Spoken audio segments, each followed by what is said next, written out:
Random thoughts. In this video, I'm going to read part of Douglas Jardine's book, The Mad Mullah, and this is a book about Mohammed Abdullah Hassan, sort of a biography of his, even though it was written by someone who was his enemy, actually. Now, Douglas Jardine was what was known as the Secretary to the Administration Somaliland between 1916 and 1921. He was at the top. He was, we could say, maybe second or third in command in Somaliland. So he did oversee many of the strategies that were put in place to try to overcome Mohammed Abdullah Hassan.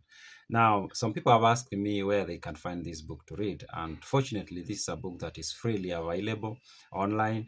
And I have put a link in the description box. You can go there, you click, you go read the book. And as I've said in another video, it's better you read the book yourself, even as I want you to watch my videos. I think it's more helpful for you to read the book as you watch the videos. I think that way you get to see things in the right context, because the things I pick is not everything. I pick bits here and there, and then. And what I pick is what I think is interesting, and maybe that's not what you'll find interesting or insightful. So I would suggest that you find a book and read it, and it's free. You can read. Some people are like, oh, I can't read. Just read, have a chapter every day. Every morning before you do anything, you just read, have a chapter, then you go do other things. Or maybe every evening. We are different. We are not the same. Some people will prefer to read in the evening, some people in the morning, some people during the day. It does not really matter. You just have to find a moment and to go through these documents, because that's very helpful. Now, in this video, we are in chapter 2 now. And in chapter 2, we are starting now with the life of Mohammed Abdullah Hassan as a child, where his life started. That's what I mean. And I find this section to be very interesting. Of course, it is interesting because it tells us about his childhood and growing up. But then there is a point that I made in the previous video where I said that there is one clan that did not sign a treaty with the British. And that clan turned out to be the clan of his mother, the mother of Mohammed Abdullah Hassan. And this is the clan of Dolbahanta. Now, Dolbahanta became the only clan in British Somaliland that never signed a treaty with the British. And turns out this is the clan from which the mother of Mohammed Abdullah Hassan came from. So we can say that actually his spirit of independence came from his mother's side. We can say that, I think. Now, let's read this about the beginning of his life. And this is what Douglas Jardine writes about the beginnings of Mohammed Abdullah Hassan. And he says, in the early 70s, there was born to one Abdullah Hassan, a son who was named Mohammed. Now, of course, 70s, it means 1870s. Now, his father was one Abdullah Hassan.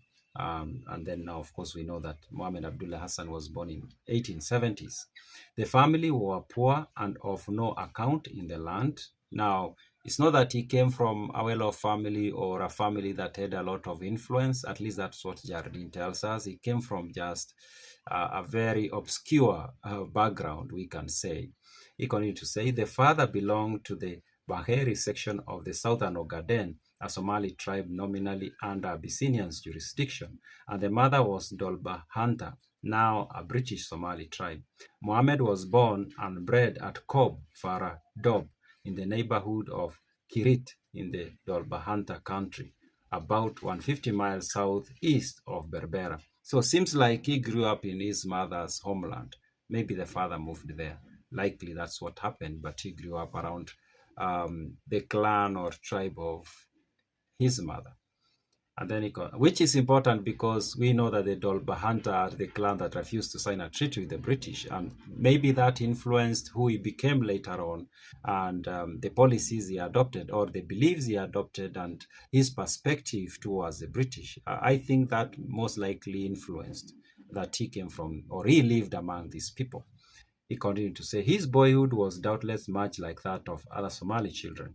The monotony of a life devoted to lending the stock of the Dolbahanta around and about Kirit will be broken by occasional visits to Berbera with his relatives. So he grew up in Dolbahanta area, but occasionally they will come to Berbera. And he says, at first he will make the long distance strapped on the back of his mother, who is the custom among Somali women on such occasions, will be marching at the rear of the camel caravan, now querulously shouting abuse at her companions, now running forward to beat into line a refractory camel. You know, the mundane stuff, of course, when you're moving with animals, there's that. You have to make noise running here and there. So that's what he's describing. I don't know how he got that info or where he got it from, but that's what he writes. He says, but soon it will be his fate to cover the 170 miles trail afoot in 6 or 7 days uphill and then down to the valleys beneath, his bare feet blistered and hardened by the scorching sun. So of course he grew, and when these journeys will happen, he stopped being carried by the mother, of course, like everybody else, I guess. And then he continues, occasionally perhaps at Berbera, at Kirit under the shade of a friendly tree, Mohammed sat at the feet of some mullah who, with little erudition but much enthusiasm, will expound on the Quran. So sometimes you will find these teachers teaching the Quran, and he will listen, maybe like most young people, I guess, of that time, he will listen to these teachers. But there was nothing in the circumstances of his birth and upbringing to suggest the remarkable career which lay before him, except perhaps that the Dolba Hunter, his mother's tribe, can boast more than their fair share of the Somalis' conceit and spirit of independence. So he says that there was nothing special about him as a child. He grew up in a normal society, in a normal family, nothing special about it. But then he says that maybe that spirit of independence of the people of his mother may be influenced how or what he turned out to be.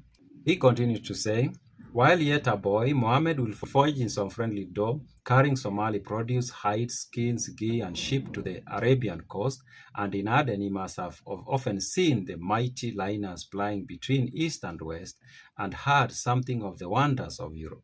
So, as a young man, he was privileged to travel, mostly, of course, as to work.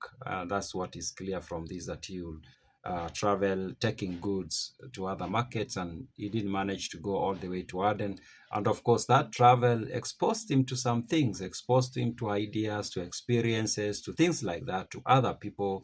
He had stories, of course, and that must have shaped who he became. Be this as it may, when he was about 17 years or 18, he determined to see the world, and it is said to have enrolled at Aden as a fireman in a liner.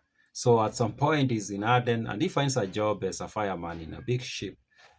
Of course, this exposes him even more to the world. He continues to say, his employment in this capacity will have greatly influenced his future. Not only will life on board ship teach him the value of discipline, the hardest lesson of all for a Somali to learn, but his observant eye and quick brain will reveal to him much of the human nature, which will have never come to his notice among his own kith and kin in Dolbahanta country. So he gets this job working in a ship. They are traveling, of course, moving about and around. And of course, he's meeting people from all over the place. He's meeting people from different cultures. He's meeting people who have different perspective to life. And these things, or this exposure must have informed the person he became later, or the person he grew to become. He continues, but above all, in the native caravanserais of Egyptian ports, he often will have listened, awestruck, to many strange stories of the Mahdi. Now, of course, the Mahdi is one of those figures in history, rebellion and fighting, and he had these stories of the Mahdi while in Egypt, where he would go with these ships, and all this information he's speaking, of course, it's making him get a better understanding of the world, of the people, and how things worked. He continues to say, the adventures of the Khalifa too, who rose from the ownership of one sandal girl donkey to rule of a vast empire, could not have failed to appeal to the needy and impressionable Somali tribesmen. Now, I don't know who the Khalifa is, and I'm guessing this is a person who rose in the Arabian Peninsula. Maybe I'm wrong. You let me know if that's what it is. Maybe it's somebody in the northern part of Africa, but I'm suspecting it's from the Arabian Peninsula. But maybe I'm wrong. I stand to be corrected about that. But then Jardine is telling us that such stories did become part of his person or who he became. Of course, they opened his eyes and he saw things the way most people who are in his country did not see things. His aspiration growing with years and knowledge, Muhammad made a pilgrimage to Mecca, and so impressed was he by all he had and saw that he made several subsequent journeys to the sacred city. So he also went to Mecca, not once, but several times. Of course, all this is exposing him to more ideas. He's meeting people from different backgrounds and he's getting this perspective about human nature and life and things like that. He says, every visit had enhanced his sanctity and increased his influence as a holy man. At this time, he was described as tall, lithe, and full of energy, his characteristic Somali wiriness being emphasized by his thin goatee beard. Yeah, so that's now the background of Mohammed Abdullah Hassan. That's a huge space that we've gone through. Maybe we've just taken summary here and there, and it's not us, it's Douglas Jardine, and we have to take his word. Of course, maybe he was misrepresenting some things, or maybe he did not have knowledge about some things, so we have to take that into consideration. And he also had interests to portray this guy in a certain way, so we have to understand this in that context so that we are not lost and think that this is the gospel truth. But at least he gives us this summary we can work with, and maybe out of it we can find other sources that can help us get a better picture. And talking of other sources, I did say in another video that somebody suggested that it would be a good idea as we read this book to find Mohammed Abdullah Hassan's poetry and read it so that at least we give him a voice. And I say that I can't read Somali and that will not work, but fortunately there are a few translations that we can get.